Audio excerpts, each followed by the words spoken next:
Active voice, active यानी कि कोई चीज एक्टिव है। सब्जेक्ट जो हुआ करता था वो एक्टिव हुआ करता था, यानी कि हम कह सकते हैं जी मुख्य हुआ करता था। शुरू में ही आप सब्जेक्ट लिखा करते हैं, उसके बाद आगे की कहानी स्टार्ट होती है। एक्टिव वॉइस को हिंदी में कृतवाच्य कहते हैं। लेकिन कई बार ऐसा होता है कि भैया हमें सब्जेक्ट का पता नहीं होता है कि सब्जेक्ट ये कार्य को करने वाला है। राम ने पत्र लिखा, तो जी पत्र लिखने का जो काम है वो राम के द्वारा किया गया है। कि सब्जेक्ट जो होता है वो मेन होता है किसमें, एक्टिव वॉइस में, और पैसिव वॉइस में मेन आपका क्या होता है जी, आपका ऑब्जेक्ट हुआ करता है। पहला व्यक्ति क्या होता है जी, काम करने वाला, भैया सब्जेक्ट हो गया। भैया जी दूसरा व्यक्ति मुझे दिखाई दे रहा है, रीता है, यानी कि रीता यहाँ पर क्या हो गई, ऑब्जेक्ट। प्रेपोजिशन के बाद लिखा हुआ ऑब्जेक्ट नहीं माना जाता। अब ऐसा नहीं है कि हमें लेटर से सेंटेंस को बनाना है पैसिव वॉइस में।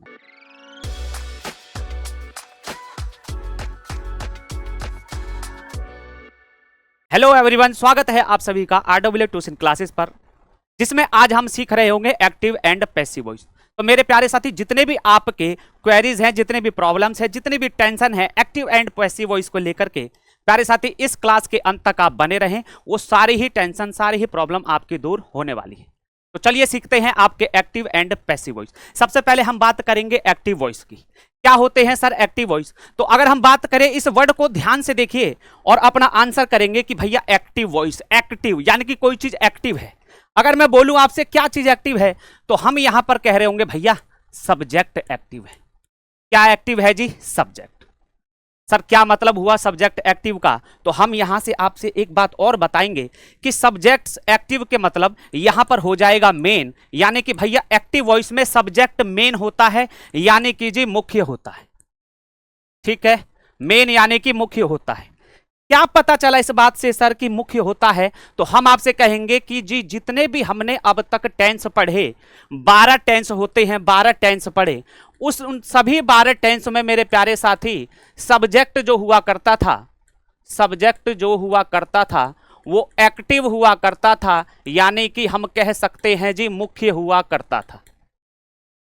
कैसे मुख्य हुआ करता था जी? तो सबसे पहले अगर आपको याद होगा, हमने जब पॉजिटिव आपका रूल सीखा था, जब हमने उसको लिखा था, तो यहां पर क्या आता है जी, शुरू में ही आप सब्जेक्ट लिखा करते हैं, उसके बाद आगे की कहानी स्टार्ट होती है। जैसे सब्जेक्ट के बाद आपका हेल्पिंग वर्ब आता है, हेल्पिंग वर्ब आता है, फिर भैया जी आपका वर्ब आता है, और ये वर्ब कौन सी है जी? Main verb. फिर आपकी ऑब्जेक्ट आती है जी, फिर ETC यानी कि एटसेट्रा हम लोग लिख रहे होते हैं। ठीक है, तो हम कह सकते हैं कि एक्टिव वॉइस में जी सब्जेक्ट एक्टिव होता है। 12 के 12 टेंस जो हमने सीखे वो सभी एक्टिव वॉइस में थे। ठीक है, अब बात करते हैं जी पैसिव वॉइस की, पैसिव वॉइस की। अच्छा एक बात और, अगर हम बोलें आपसे कि जी एक्टिव वॉइस को हिंदी में क्या कहा करते हैं, तो हम यहां से कहते हैं जी कृतवाच्य इसको कहते हैं, है ना। एक्टिव वॉइस को हिंदी में कृतवाच्य कहते हैं। चलिए अब बात करते हैं जी पैसिव वॉइस की। सर 12 टेंस हमने पढ़े, ऐसी क्या मुसीबत, ऐसी क्या तकलीफ आई कि सर हमको पैसिव वॉइस भी सीखना पड़ रहा है? तो मेरे प्यारे साथी, कई बार हमने ये चीज देखी है कि जब कोई काम किया जाता है तो वहां पर सब्जेक्ट होता है, काम को करने वालों को ही सब्जेक्ट कहते हैं। लेकिन कई बार ऐसा होता है कि भैया हमें सब्जेक्ट का पता नहीं होता है कि सब्जेक्ट ये कार्य को करने वाला है कौन। ठीक है, तब वहां पर हमें पैसिव वॉइस की आवश्यकता पड़ती है। जैसे कि अगर मैं आपको कुछ सेंटेंस दे करके इसका समझाऊं, मैंने बोला जी राम ने पत्र लिखा, राम ने पत्र लिखा, और दूसरा सेंटेंस मैंने आपको दिया पत्र लिखा गया, पत्र लिखा गया। ठीक है, ध्यान से देखेंगे इन दोनों सेंटेंस को। पहले सेंटेंस में है जी राम ने पत्र लिखा, तो जी पत्र लिखने का जो काम है वो राम के द्वारा किया गया है, यानी कि राम इसमें एक्टिव है, राम इसमें सब्जेक्ट है, यानी राम इसमें मेन है। तो हम कह सकते हैं ये सेंटेंस आपका किसमें है? Active voice. किसमें है प्यारे साथी? एक्टिव वॉइस में। अगर हम बात करें पत्र लिखा गया, यहां पर कोई भी सब्जेक्ट नहीं है, कोई भी सब्जेक्ट नहीं है, तो इस सेंटेंस को हमें बनाने के लिए यहां पर प्यारे साथी किसका करना होगा जी? यहां पर हमको ये सेंटेंस पैसिव वॉइस कहलाएगा। ठीक है, क्यों? क्योंकि जितनी भी पावर थी सब्जेक्ट के पास उसने पावर अपनी पैसिव पास कर दी, है ना। हम यहां से सीखने के लिए कह सकते हैं कि भैया सब्जेक्ट ने अपनी पावर को क्या कर दिया, पास कर दिया। किसको पास कर दिया सर जी, ऑब्जेक्ट को पास कर दिया। तो जब सब्जेक्ट अपनी पावर को ऑब्जेक्ट को पास कर देता है यानी कि दे देता है, यानी कि जिस एक्टिव वॉइस में सब्जेक्ट को हम लोग पहले लिख रहे होते हैं, वाक्य के शुरुआत में लिख रहे होते हैं, अब हमें वाक्य के शुरुआत में मेरे प्यारे साथी ऑब्जेक्ट लिखते हैं, उन्हीं को क्या कहा जाता है, पैसिव वॉइस कहा जाता है। ठीक है, तो यहां तक हमें केवल दो बातें समझ आनी चाहिए कि सब्जेक्ट जो होता है वो मेन होता है किसमें, एक्टिव वॉइस में, और पैसिव वॉइस में मेन आपका क्या होता है जी, आपका ऑब्जेक्ट हुआ करता है।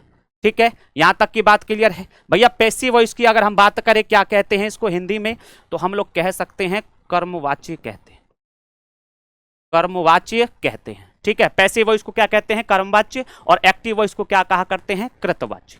ठीक है, अब चलते हैं आगे कि भैया जी पैसिव वॉइस के लिए हमें और क्या क्या चीजें, क्योंकि सबसे ज्यादा मेन आपका ऑब्जेक्ट है, तो ऑब्जेक्ट के बारे में सबसे पहले हम सीखेंगे, पहचानेंगे, क्योंकि सबसे ज्यादा जो दिक्कत, सबसे ज्यादा जो प्रॉब्लम आती है वो ऑब्जेक्ट को पहचानने में ही आती है। तो सीखते हैं कि भैया ऑब्जेक्ट होता क्या है। तो अगर मैं ऑब्जेक्ट की बात करूं प्यारे साथी, तो ऑब्जेक्ट यहां पर होता है किसी भी सेंटेंस में अगर दूसरा व्यक्ति है, किसी भी सेंटेंस में दूसरा व्यक्ति हमेशा ही क्या कहलाएगा, ऑब्जेक्ट कहलाएगा। दूसरा व्यक्ति सेंटेंस में अगर मौजूद है वो क्या कहलाएगा, ऑब्जेक्ट। और अगर कोई पहली वस्तु है मेरे प्यारे साथी, वस्तु को हम लोग क्या कहा करते हैं, नॉन लिविंग थिंग्स। अगर कोई पहली वस्तु मौजूद है वो भी क्या कहलाएगी भैया जी, ऑब्जेक्ट कहलाएगी। ठीक है, फॉर एग्जाम्पल, अगर एग्जाम्पल आपको दिया जाए, मैंने आपसे कहा रानी बीट्स रीता, रानी रीता को मारती है। हमने यहां से कहा जी ये पहला व्यक्ति, पहला व्यक्ति क्या होता है जी, काम करने वाला, भैया सब्जेक्ट हो गया। भैया जी दूसरा व्यक्ति मुझे दिखाई दे रहा है, रीता है, यानी कि रीता यहां पर क्या हो गई, ऑब्जेक्ट। ठीक है, तो वाक्य में अगर दूसरा व्यक्ति है तो वो हमेशा ही क्या कहलाएगा, ऑब्जेक्ट। अगर एक और एग्जाम्पल से हम लोग समझें, मैंने कहा जी सी टीच मी, वह मुझे क्या करती है, पढ़ाती है। ठीक है, तो ये पहला व्यक्ति भैया जी सब्जेक्ट, दूसरा व्यक्ति जी क्या हो जाएगा, ऑब्जेक्ट। ठीक है, तो सेंटेंस में जब भी कोई दूसरा व्यक्ति होगा प्यारे साथी वो ऑब्जेक्ट होगा। ठीक है, अब बात करते हैं जी वस्तु की। वस्तु को हम लोग क्या कह रहे होते हैं जी, non living thing. Non living things को हम लोग वस्तु कहा करते हैं। चलिए देखते हैं जी, मैंने कहा आपसे सी बॉट अ पेन, उसने एक पेन खरीदा, है ना, वह उसने एक क्या किया जी, पेन खरीदा। ये सेंटेंस हमने कहा, हमने देखा जी ये कौन है, सी कौन है जी, सी यहां पर एक्टिव है, मेन है, तो ये क्या हो गई आपकी, सब्जेक्ट होगी। दूसरे सेंटेंस में हमने देखा जी क्या है, पेन एक वस्तु है, भैया जी ये भी आपकी क्या हो गई, ऑब्जेक्ट हो गई। ठीक है, ये क्या हो गई आपकी, ऑब्जेक्ट। तो जब भी वाक्य में, हमें दो बात समझ में आनी चाहिए कि जब भी वाक्य में दूसरा व्यक्ति आ जाए वो ऑब्जेक्ट होगा, और जब भी भैया एक वस्तु आ जाए क्या होगी, वो ऑब्जेक्ट होगी। लेकिन इसके लिए एक कंडीशन है, उसको जरा समझते हैं कि सर आगे की कंडीशन क्या है। ठीक है, इसको जरा समझेंगे कि क्या है। चलिए, मैंने कहा आपसे एक रूल यहां पर होता है कि यदि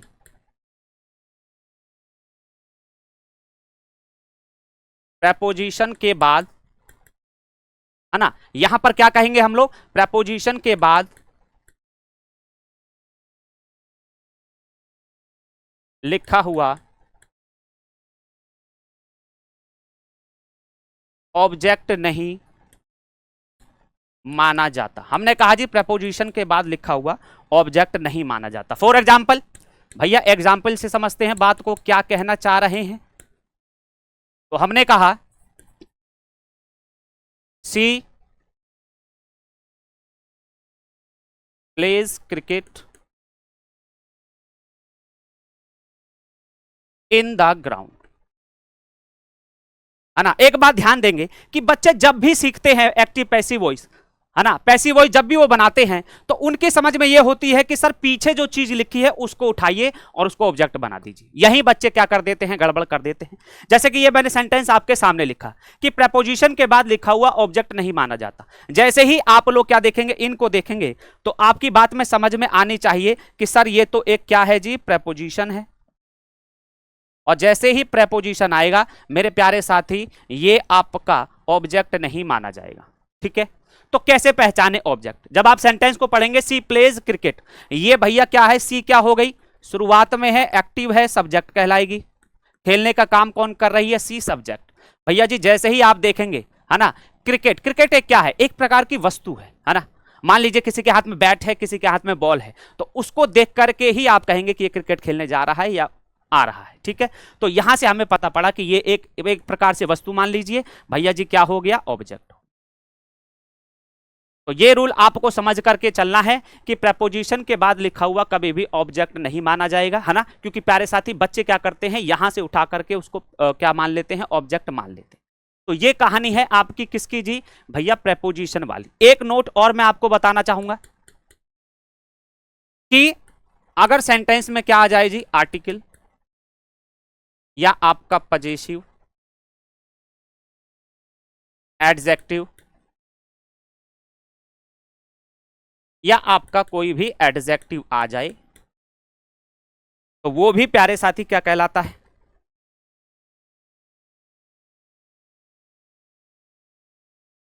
वह ऑब्जेक्ट ही माना जाता है। माना जाता है कब, यदि वह ऑब्जेक्ट के साथ लिखा हो, यदि वह ऑब्जेक्ट के साथ लिखा हो। ठीक है, चलिए इसको हम एग्जाम्पल से समझते हैं जी, क्या कहना चाह रहा है ये लाइन। अगर हमने एक सेंटेंस आपको दिया, मैंने कहा जी, मैंने एक सेंटेंस आपको दिया, सी राइट्स अ लेटर, कि वह एक क्या करती है जी, पत्र लिखती है। जब आप ध्यान से देखेंगे, मैंने कहा जी सी सब्जेक्ट, मैंने कहा जी राइट्स लिखती है, क्या लिखती है जी, लेटर। लेटर क्या हो गई, वस्तु हो गई, वस्तु हो गई जी, ये क्या हो गया, ऑब्जेक्ट। अब ऐसा नहीं है कि हमें लेटर से सेंटेंस को बनाना है पैसिव वॉइस में, हमको क्या करना है जी, आर्टिकल आ रहा है तो भैया ये पूरा ही आपका क्या होगा, ये पूरा ही आपका ऑब्जेक्ट कहलाएगा, अ लेटर। क्या कहलाएगा, अ लेटर। ठीक है, तो कभी भी आ जाए आर्टिकल, कभी भी आ जाए पजेसिव एडजेक्टिव, कभी भी आ जाए भैया कोई दूसरा एडजेक्टिव जो ऑब्जेक्ट के साथ में ही लिखा हो, वो पूरा का पूरा क्या होता है, वो पूरा का पूरा मेरे प्यारे साथी आपका ऑब्जेक्ट कहलाता है। ठीक है, अब चलते हैं जी जरा पैसिव वॉइस की तरफ। पैसिव वॉइस की तरफ, ये हो गया जी पैसिव वॉइस। पैसिव वॉइस बनाने का रूल मेरे प्यारे साथी क्या है, अगर हम बात करें रूल, एक रूल होता है किसी भी चीज को बनाने का, तो भैया सबसे पहले हम लोग लिखा करते हैं ऑब्जेक्ट, क्योंकि ऑब्जेक्ट इसमें मेन होता है। ठीक है, सबसे पहले क्या आ जाएगा जी, ऑब्जेक्ट। इसके बाद में जो वो आपका टेंस होगा उसकी क्या लगाएंगे, हेल्पिंग वर्ब। उसके बाद में मेरे प्यारे साथी यहां पर बी, बीइंग और बीन लगा करती है। और पूरी की पूरी पैसिव वॉइस में हमें ध्यान रख करके चलना है मेरे प्यारे साथी, V3 यानी कि वर्ब की थर्ड फॉर्म का हमको यूज करके चलना है। पूरे जितने भी हम पैसिव वॉइस पढ़ेंगे, जितने भी टेंस हो, सब में ऑल पैसिव वॉइस के लिए हम लोग V3 का यूज करते हैं। ठीक है, इसके बाद आपका क्या आ रहा होगा जी, ETC हम लोग लिख सकते हैं, फिर बाय सब्जेक्ट, बाय सब्जेक्ट। ठीक है, बाय सब्जेक्ट। अब यहां से हम लोग समझते हैं कि भैया ऑब्जेक्ट हम लोग समझ गए, हेल्पिंग वर्ब के बारे में थोड़ा चर्चा कर लेते हैं कि सर हेल्पिंग वर्ब कब कौन सी क्या लगा करती है। तो हेल्पिंग वर्ब पर जैसे ही हमारी ध्यान जाएगी मेरे प्यारे साथी, हमेशा जो होती है हेल्पिंग वर्ब, आप लोग जब हम एक, हमारे पास था एक्टिव वॉइस, एक हमारे पास पैसिव वॉइस, तो जब हमने देखा जी एक्टिव वॉइस की हेल्पिंग वर्ब आपको अलग मिलेगी सारे टेंस की, और भैया जी पैसिव वॉइस की आपको हेल्पिंग वर्ब अलग मिलेंगी। ठीक है, पहचान करनी है कि भैया पहले टेंस को पहचानना है कि ये टेंस कौन सा है, एक्टिव वॉइस वाले सेंटेंस में। हमने जब देखा प्रेजेंट इंडेफिनिट, भैया कैसे पहचाने इसको, इसकी पहचान होती है प्यारे साथी डू, इसकी पहचान होती है मेरे प्यारे साथी डज, या फिर आपकी वर्ब में क्या लगी होती है, एस या ईएस। क्या लगी होती है जी, एस या ईएस। ये इसकी पहचान होती है प्रेजेंट इंडेफिनिट। तो अगर एक्टिव वॉइस में हमें डू, डज, एस या ईएस दिखाई दे रही है वर्ब में, तो मेरे प्यारे साथी पैसिव वॉइस बनाते समय हम helping verb is am are का यूज करते हैं अपने ऑब्जेक्ट के अनुसार, अपने ऑब्जेक्ट के अकॉर्डिंग। ठीक है, अगर हमारा ऑब्जेक्ट सिंगुलर है इज लगाएंगे, अगर हमारा ऑब्जेक्ट प्लूरल है आर लगाएंगे, अगर हमारा ऑब्जेक्ट आई है तो भैया एम वहां पर हम लोग लगा रहे होंगे। ठीक है, बात करते हैं प्रेजेंट कॉन्टिन्यूअस की। ठीक है, प्रेजेंट कॉन्टिन्यूअस की helping verb is am are ING होती है एक्टिव वॉइस में, और भैया जी पैसिव वॉइस में सेम रखनी है। कॉन्टिन्यूअस के जितने सेंटेंस होंगे वो उनकी हेल्पिंग वर्ब सेम रहेगी, बस उसमें आपको बीइंग लगा देनी है। क्या लगा देनी है जी? बीइंग लगा देनी है, यानी कि आईएनजी वाले में आईएनजी वाला जोड़ देना है। बीइंग में आईएनजी लगी होती है, कॉन्टिन्यूअस में भी आईएनजी लगी होती है। तो बस अपने ऑब्जेक्ट को देखिए सिंगुलर प्लूरल और वहां पर हेल्पिंग वर्ब लगा दीजिए। ठीक है, प्रेजेंट परफेक्ट की बात करें, हैज, हैव, जितने भी परफेक्ट होंगे, जितने भी परफेक्ट होंगे उनके साथ में आपको बीन लगा देना है। क्या लगा देना है? बीन लगा करके चलना है। जितने भी आपके परफेक्ट होंगे उसमें बीन लगा करके चलना है। ठीक है, पास्ट इंडेफिनिट की बात करें जी, डिड या वी2, अगर आपको V2 दिखाई दे यानी वर्ब की सेकंड फॉर्म या डिड, भैया पास्ट इंडेफिनिट वो टेंस होगा और उसकी जो पैसिव वॉइस में हेल्पिंग वर्ब लगाएंगे वाज या वर्ब में से कोई एक लगाएंगे। ठीक है, इसके बाद पास्ट कॉन्टिन्यूअस सेम है भैया, वो आईएनजी आ रहा है, बीइंग लगा दीजिए। इसके बाद बात करते हैं future indefinite, will sell. Will sell के साथ हम लोग बी का यूज करते हैं। किसका जी? बी का यूज करके चलेंगे। फ्यूचर कॉन्टिन्यूअस नहीं बनाई जाती। फ्यूचर परफेक्ट की बात करें, विल हैव, सेल हैव, तो भैया परफेक्ट के साथ में हम क्या लगा रहे होते हैं? बीन लगा रहे होते हैं। तो जितने भी आप पैसिव वॉइस आप यूज करेंगे हेल्पिंग वर्ब वो आप ये वाले लगाएंगे। ठीक है, और एक्टिव वॉइस की हेल्पिंग वर्ब कौन सी होती है? ये वाली। तो आपको ये चार्ट क्या कर लेना है? बिल्कुल अपने दिमाग में बसा लेना है, याद कर लेना है। ठीक है, अब चलते हैं अपने टेंस की तरफ। ठीक है, अब चलते हैं अपने टेंस की तरफ, और इस रूल पर हम लोग अब एक्टिव और पैसिव वॉइस के क्या करते हैं? सेंटेंस बनाएंगे। ठीक है, मैंने एक सेंटेंस आपको दिया, रवि राइट्स अ बुक।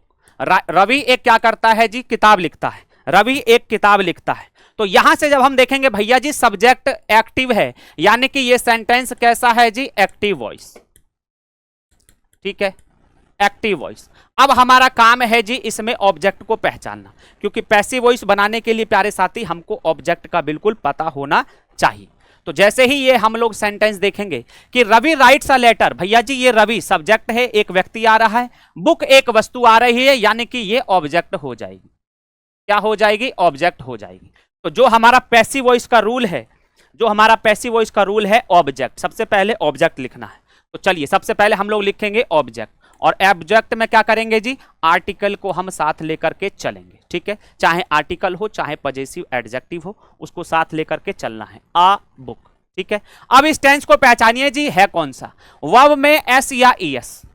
प्यारे साथी जब भी वर्ब में एस या ईएस लिखी हो, जब भी वर्ब में एस या ईएस लिखी हो तो वो क्या कहलाएगी जी? Present indefinite. क्या कहलाएगी? Present indefinite.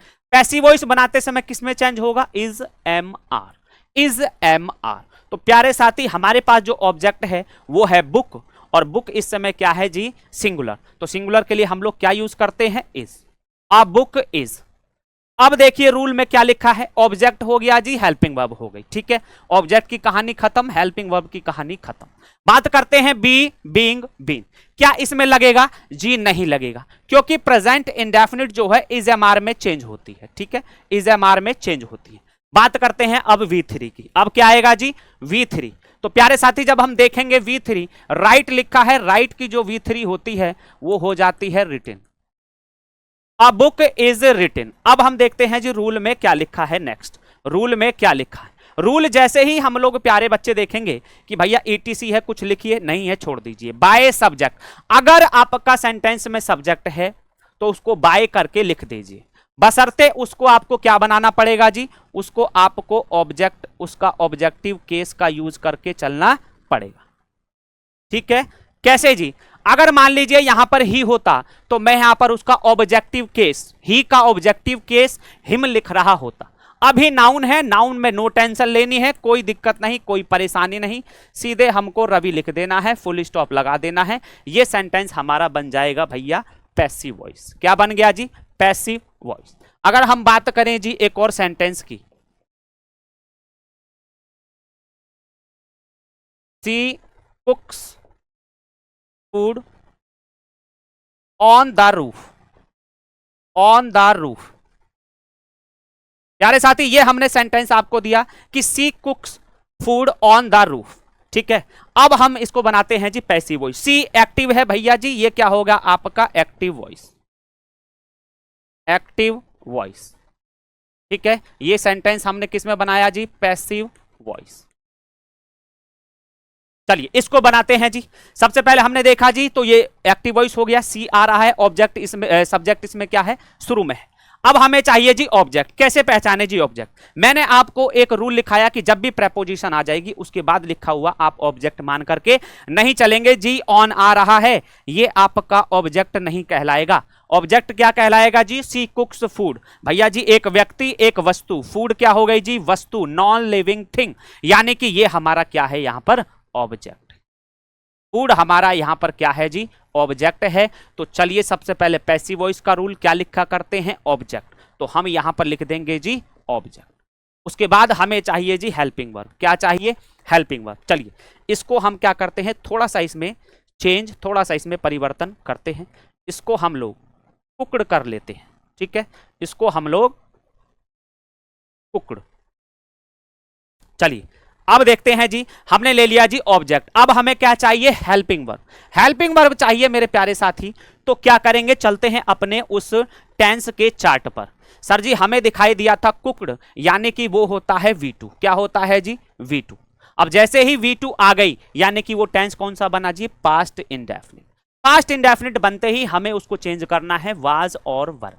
अगर ऑब्जेक्ट सिंगुलर है वाज लिखिए, अगर ऑब्जेक्ट प्लूरल है तो वर लिखिए।